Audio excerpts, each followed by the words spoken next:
She had learned, early and painfully, that the best way to survive in a room full of dangerous men was to make herself forgettable.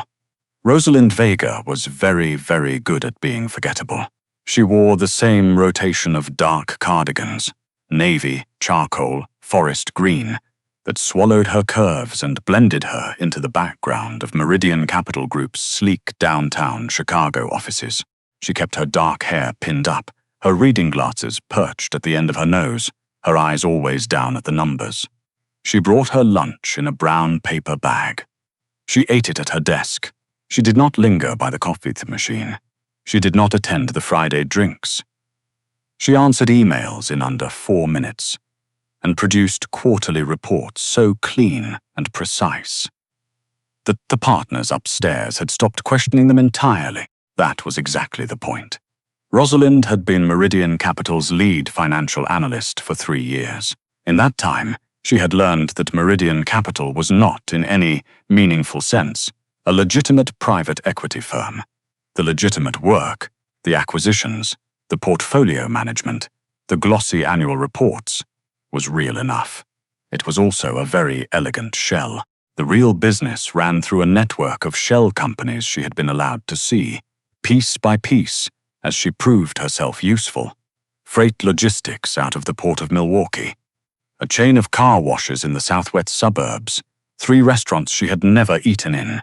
The money moved in tides, clean and dark, and clean again, by the time it reached the quarterly balance sheets she handed upstairs. She had understood what she was looking at within 6 weeks of starting the job. She had said nothing. She had done the math. She had decided that she was 31 years old, had $74,000 in student loan debt, and that the salary Meridian paid her was 3 times what she would earn anywhere else she was qualified to work. She had filed that knowledge away in the same locked drawer where she kept everything else she was not allowed to want. And she had gone back to her spreadsheets. The man who ran Meridian Capital, who ran, in a more accurate sense, a substantial portion of organized criminal enterprise across the upper Midwest, was a man she had seen exactly 4 times in 3 years. His name was Cillian Morrow. He was 41 years old, 6 feet 2 inches tall, and carried himself with the specific, weaponized stillness of a man who had never needed to raise his voice in his life. His hair was dark with threads of silver at the temples. His suits were European, custom-fitted, and probably cost more than her monthly rent. He had a jaw like something carved out of granite and eyes the color of deep water. Not blue, not gray, exactly, but something cold and bottomless in between. The first time Rosalind had seen him, he had walked through the floor at 2 in the afternoon on a Tuesday, flanked by 2 men in identical black suits, and the entire office had gone so quiet she could hear the hum of the ventilation system. He had not looked at anyone in particular. He had not needed to. The air pressure in the room had simply changed.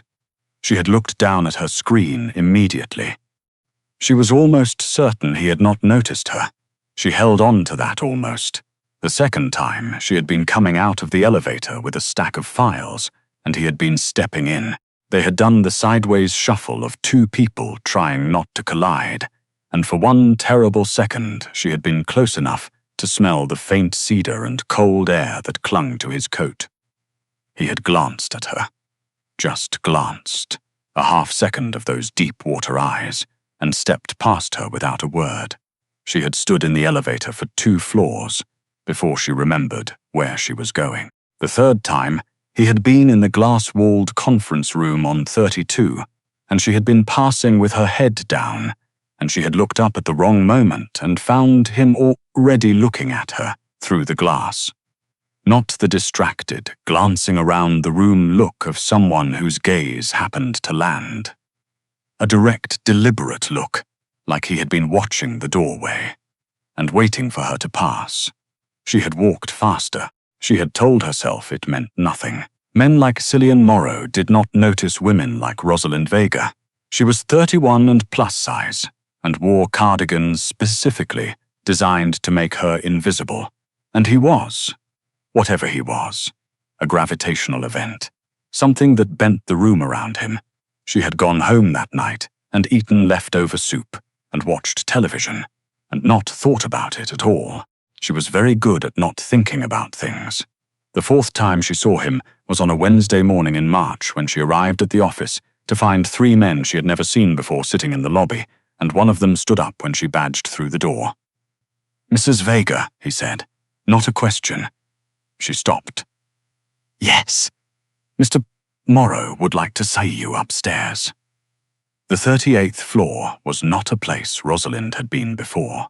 The elevator required a separate keycard she had never been issued, and one of the men, large, quiet, with the flat and watchful eyes of someone whose job was to notice exits, had produced one and held it against the reader without a word.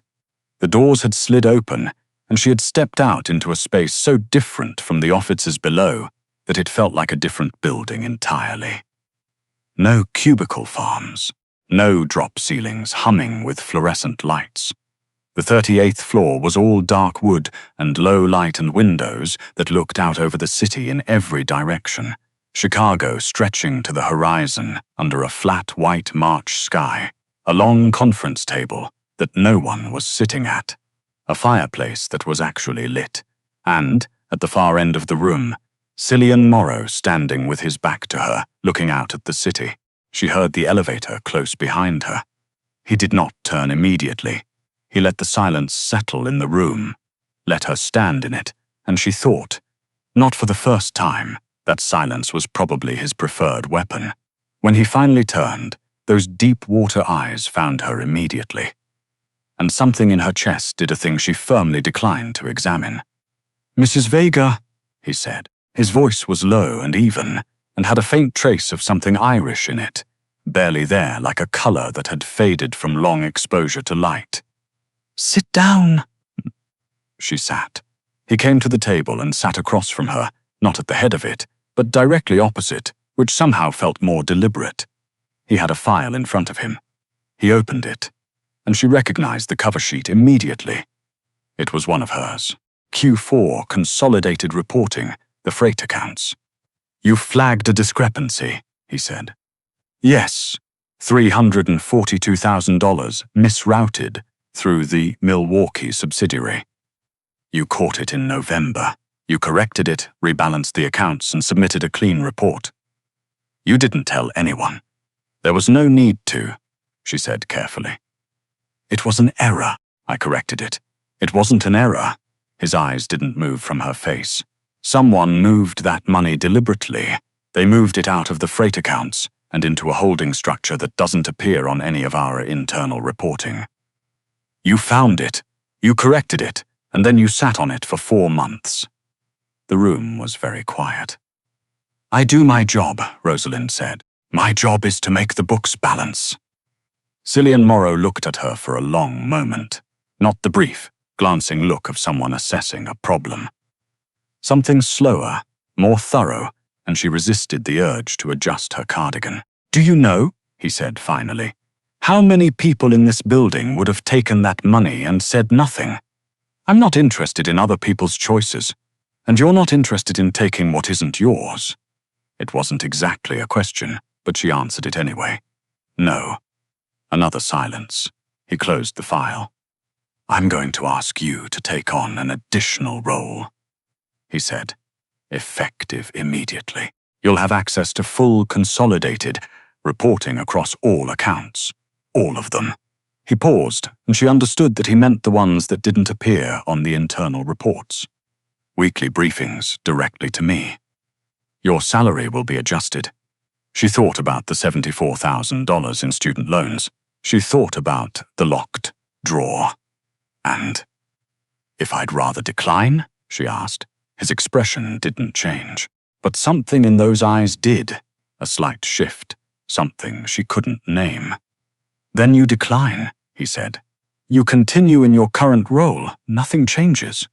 She had not expected that. She had expected the implicit threat, the weight of what she already knew, the understanding that she was in too deep to say no. That was how these things worked, in the books she'd read, in the stories she'd heard. Instead, he sat across from her at a 38th floor table, with the city spread out behind him, and gave her a genuine choice. She thought she was probably making a mistake. "I'll take it," she said. The weeks that followed were the strangest of Rosalind's professional life. She had a new office, still on 31, which she preferred, because the 38th floor made her feel exposed in ways she couldn't articulate. But it had a door that closed, and a second monitor, and access to the full internal system that she spent the first 3 days building a mental map of, the way she always oriented herself in new spaces. Methodically, patiently, learning where everything was before she moved anything. She met with Cillian Morrow on Thursday mornings at 9. The meetings were efficient and formal, and he asked precise questions and listened to the answers with a quality of attention she found unnerving, not because it was aggressive, but because it was total. He had the ability to make a person feel like the only thing in the room. She learned, in those meetings, things about the shape of his empire that she had only glimpsed before. The freight business was the backbone, but there were other structures, real estate holdings, a legal practice she suspected were not entirely clean. A private security firm she was beginning to understand was not entirely in the private security business. She filed all of it in the locked drawer and kept her glasses on and her head down and told herself that understanding something was not the same as being part of it. She was not sure she believed herself. It was in the 6th week of the new arrangement that she noticed the discrepancy in the security firm accounts. Not an error this time. She was certain of that within an hour of finding it. Someone was siphoning, carefully, expertly, in amounts small enough to hide in noise. From 3 separate accounts, the total, across 6 months of transactions, was just over $900,000. She stared at the screen for a long time. Then she pulled up the access logs for the accounts. She cross-referenced them against the internal directory. She ran the pattern twice because she did not want to be wrong. She was not wrong. The access logs pointed to a man named Perry Galton, who was the executive director of operations for the security firm, and until now, been one of Cillian Morrow's most trusted associates. Rosalind sat in her office for 40 minutes thinking about what to do. She called the Thursday meeting to report it. Cillian's face, when she walked him through the numbers, did not change. His expression stayed exactly as it always was, still, contained, giving nothing away. But his hands, which had been flat on the table, curled slowly into fists and then uncurled again, deliberate as breathing. "You're certain?" he said. "I'm certain." He looked at her. "Since yesterday evening, I verified this morning. You verified before you brought it to me." It was not quite an accusation. "I don't bring you things I'm not sure of," she said. A pause. Then, quietly, "No, you don't." She went back downstairs. She told herself the locked drawer was getting full. She did not know that Perry Galton had noticed her noticing. She did not know that he had been watching the account access logs as carefully as she had, that he had seen her forensic trail through the records and understood, with the clarity of a man who had spent 20 years in the business of threat assessment. Exactly what that meant. She did not know any of this until the Wednesday evening. 3 days later, when she was in the parking garage at 7:40, later than usual because she had been running end-of-month reconciliation, and she pressed the key fob for her car and heard footsteps behind her. She turned. There were 2 of them. She didn't know their names. She knew their faces.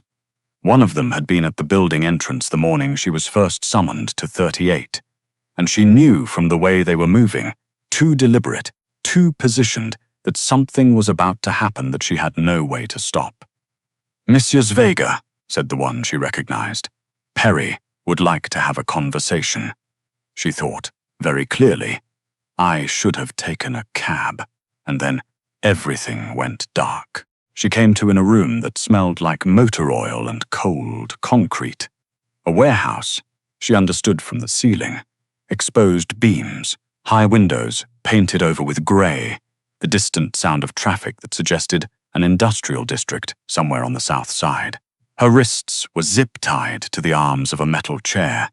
Her head ached from whatever they'd used in the garage, and her cheek was pressed against something cold. She had been hit at some point. She could feel the throb of it along her left cheekbone, tender and swelling. She breathed. She looked at the room. 2 men standing near the far wall. A folding table with a phone on it. A third figure coming through a door to her left. Medium height, early 50s, the silver-haired, clean-suited look of a man who managed violence from a comfortable distance. Perry Galton. She had seen him once in the building, had noted him with the instinctive cataloguing that came naturally to her. Expensive watch, soft hands, the way his eyes moved over people like he was calculating what they were worth. "Mrs. Vega," he said pleasantly, "I apologize for the circumstances." She said nothing. "I think you know why you're here." He sat across from her. "You found something in the accounts. I'd like to know what you did with it." "I do my job," she said. Her voice was steady. "My job is to make the books balance." He looked up. "Is to make the books balance." "Did you tell Morrow?" She did not answer. Perry Galton sighed, like someone whose afternoon had not gone to plan. "I have no particular interest in hurting you," he said. "You're a civilian. You're an accountant. Whatever Morrow's told you, whatever you think you know, you're not part of this. I'm simply asking for information. And if I tell you what you want to know, you go home." End of conversation. Rosalind looked at him. She had run numbers for 3 years at Meridian Capital. She had learned to identify discrepancies, false constructs, structures that didn't hold. She looked at Perry Galton and saw a discrepancy, a man telling a story that didn't add up. "You're not going to let me go," she said quietly. "Because you don't know how much I've already reported. If I've given Morrow everything, then I'm a witness, and you can't afford a witness." Something shifted in his face, just slightly. She had her answer. "I'd like some water," she said. "And then I'd like you to consider that Cillian Moore is going to find me, and how that goes for you probably depends on whether or not I'm in one piece when he does." It was the boldest thing she had ever said in her life. Her hands were shaking inside the zip ties. She kept her face very still. Perry Galton studied her for a long moment. Then he stood up. "Get her some water," he said to one of the men. He went to the table and picked up the phone. Rosalind pressed her back against the chair and breathed. Cillian Morrow had known something was wrong at 8:15. Not because of a call or a report or any piece of information that came to him through the ordinary channels. He had known because Rosalind Vega had not responded to a message, and Rosalind Vega responded to messages in under 4 minutes. He had timed it without intending to. The knowledge had simply accumulated over weeks. The way his knowledge of her always accumulated. Quietly, thoroughly, without announcement. He had learned things about her in 6 weeks that she probably did not know she was broadcasting. The way she ate her lunch at her desk because she was uncomfortable in the common areas, not because she was unsocial. The way she thought through problems, not all at once but in stages, building the structure carefully before she drew conclusions. The way she absorbed information in rooms and gave nothing back, not out of coldness, but out of the long practice of someone who earned it was safer. He had learned without meaning to that she was the most perceptive person in his organization, and that she was also the only person in it who did not understand that he knew this. He did not understand entirely the other thing he had learned about her. He filed it away with the same discipline she applied to things she did not want to examine. He called Soren, his head of security, not Galton, whom he had been watching since the Thursday meeting at 8:18. "Galton," he said, "find him and find her first." He was in the car 4 minutes later. They found the warehouse through a leasing trail that Soren unraveled in 40 minutes, a shell company under a subsidiary of the security firm. Exactly the kind of learning Cillian had spent 2 decades learning to read. The address was on the south side, and Cillian was there before midnight. He went in with 6 men, and he went in fast, and the 2 guards Galton had stationed outside the door were not a problem for very long. The inside of the warehouse was one large space with a partition wall down the center. He cleared the first half, empty, and came through a side door into the second. He saw her immediately. She was zip-tied to a metal chair near the center of the room. Her cardigan, grey, the one she wore on Wednesdays, had been torn at the shoulder.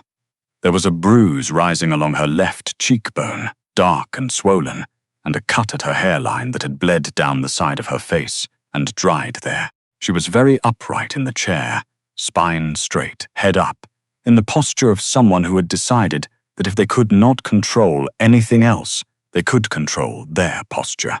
She was the bravest thing he had ever seen. And he felt something move through him that he did not have a clean word for. Something that lived bellowed for a very of language, in the part of him that had been cold for a very long time. He crossed the room in 8 steps. He crouched in front of her so they were eye level, and he took her face in his hands, carefully, his thumbs not touching the bruise. "Rosalind," he said, low, quiet. Her eyes, which had been steady and watchful, went soft for just a moment. The first crack in 3 years of careful composure, and she let out a single breath like she'd been holding it since the parking garage. "You took longer than I expected," she said. Something happened in his chest. He wasn't ready for it. "I came as fast as I could, I know." A pause. "Galton's not here. He left about an hour ago. I know where he is." He drew a knife from his jacket and cut the zip ties. Her wrists were red beneath them. He held them for a moment, checking the circulation, and she looked down at his hands on her wrists, and then up at his face, and the distance between them was very small. "Your cheek," he said. "It's fine. It's not fine." He stood and turned to Soren, who was behind him. "Get the car." He looked back at her. "Can you stand?" She stood on her own before he could offer his hand, because she was Rosalind Vega, and she had spent 3 years practicing not needing anything from anyone. But when she got to her feet, she swayed. Just slightly. 1 step, the aftermath of the blow to her head, and he caught her arm without thinking, and she let him, which he understood was something significant. She let him guide her to the door. Outside, Chicago was cold and bright and entirely indifferent, and she breathed in the sharp night air like someone surfacing from deep water. "Perry Galton," she said, once she was in the car. "He couldn't afford a witness. I told him you'd come. I don't know if it helped. It helped." He was watching her. In the interior light of the car, she looked pale, the bruise deepening. "You said that to buy time." "I said it because it's true." She paused. "He moved $912,000 over 6 months. I have the full transaction record. It's documented." He stared at her. She had been zip-tied to a chair in a warehouse for 4 hours, and her first instinct was to deliver the financial report. "Rosalind," he said. "What? Stop working." She blinked. It seemed to genuinely confuse her. "I'm just. You were hit over the head. You were held in a warehouse. Stop working." A long pause. Outside, the city moved past. "Okay," she said, very quietly, like someone trying out a word in a foreign language. "Okay." Perry Galton was found by morning. Rosalind did not ask for specifics, and Cillian did not offer them. She understood the grammar of that silence by now, what it meant, what it contained, and she had made her peace, some time ago, with the fact that she was not as troubled by it as she probably should be. She was kept in a medical facility connected to one of Cillian's properties for 2 days. Concussion protocol, the doctor had said, with the brisk efficiencies of someone who had seen this kind of injury before and asked no questions about the cause. She had a room with a real bed and 3 windows that looked out over Lake Michigan and a rotating roster of Cillian's people outside the door. She slept more than she had slept in years. He came the second evening. He knocked, which she hadn't expected. and came in carrying a paper bag that turned out to contain Vietnamese takeout from a place in Wicker Park she had mentioned exactly once, in passing, 3 weeks earlier in a Thursday meeting, when she had said she was going for lunch, and he had asked where. She looked at him. "You remembered that?" She said. "I remember everything you say." He said it simply, like it was obvious, like it was not a thing that required explanation or apology. She did not know what to do with him when he was like this. She was better, she realized, with the parts of him that were cold, the contained stillness, the clipped professional manner, the deep-water eyes that gave nothing away. She had systems for those. She did not have a system for this.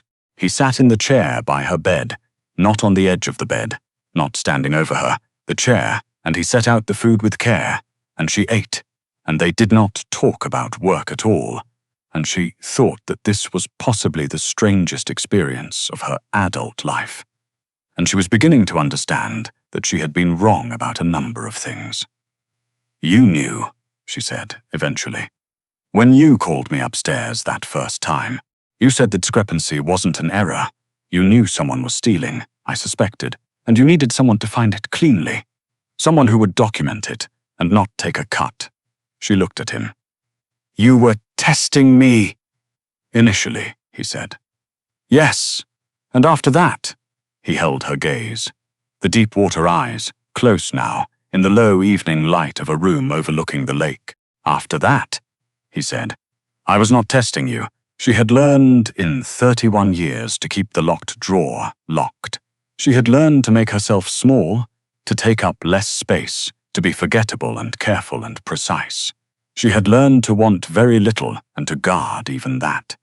She was looking at Cillian Morrow, and she was so tired of the locked drawer. "I noticed you," she said, "the first time you walked through the floor, 18 months ago. I thought." She stopped, looked down at her hands. "I told myself you wouldn't notice me, that men like you don't notice people like me. I noticed you the same day." His voice was very quiet. "You were the only person in that office who didn't look up." She looked up now. "I've been watching you," he said, "for 1.5 years, not like." He paused, and she saw, with something that moved through her like warm water, that he was choosing his words carefully, that he was not a man who did that often. "I watched you because you were the most careful person I had encountered in 20 years in this business, and because you had more integrity than anyone in that building, and because, she said softly. "Because I couldn't stop," he said. "And I'm not a man who can't stop doing things." The lake was dark beyond the windows. Chicago blazed to the south, 10,000 lit windows against a black sky. Rosalind Vega, who was very good at being forgettable, looked at the man who ran the upper Midwest underworld and had brought her Vietnamese food, and remembered that she'd mentioned it once in passing. And she opened the locked drawer. "Okay," she said. It seemed to be the word she was using tonight for things that frightened her and that she wanted anyway. "Okay." His hand moved across the space between them and covered hers, careful and certain, and she turned her hand over and held on. In the weeks that followed, the $900,000 was traced, documented, and recovered. 2 men who had worked with Perry Galton were removed from Meridian's payroll by methods she did not inquire into. 3 accounts were restructured. The quarterly reports were cleaner than they had ever been. She did all of this from a new office on the 38th floor, which had windows on 2 sides, and a view that she was still not entirely used to. She stopped eating lunch at her desk. She started eating it at the conference table with Cillian on the days he was there, which became most days. They talked about the accounts, and then about other things, and she learned that he had grown up in County Clare and had come to Chicago at 19, and that he read history, serious history, the kind with footnotes, and that he was incapable of watching a film without asking questions about the historical accuracy of the production design. She told him about the student loans. He looked at her for a long moment and said quietly that she should let him take care of them, and she looked back at him and said, with equal quiet, that she would take care of them herself. Thank you. And something in his face shifted into an expression she was learning to identify. A small, involuntary thing at the corner of his mouth, barely there. That was as close as Cillian Morrow got to helpless. She kept her cardigans. She liked them. They were warm, and she had good taste in color, and she wore them because she wanted to, not because she was hiding, and that, she had discovered, was an entirely different thing. On a Thursday evening in early May, they walked along the lakefront after a meeting that had gone late, the city at their backs and the water dark and moving beside them, and he told her 3 things about himself that she understood, from the way he said them, careful and deliberate and watching her face, that he had never told anyone. She told him 1 thing about herself. It was enough. He stopped walking, there on the path with the lake wind coming in cold and sharp off the water, and he turned to her, and for the first time she did not look away. "I am not," he said, "an easy man to know." "I know that," she said. "I've read your books." The corner of his mouth moved. She had learned by then to read that expression, what it cost him and what it meant. "Rosalind," he said. "Yes?"